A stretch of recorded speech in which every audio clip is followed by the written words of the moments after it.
কাঁচকলার কোফতা তো অনেকেই খেয়েছেন, আর কাঁচকলার খোসা বাটাও অনেকে খেয়েছেন।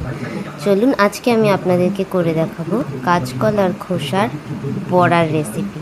প্রথমে কাঁচকলাগুলোকে সেদ্ধ করে কলা আর খোসাগুলোকে আলাদা করে রেখে দেবো। কলাগুলো পরে কোফতা করে খাওয়া হবে।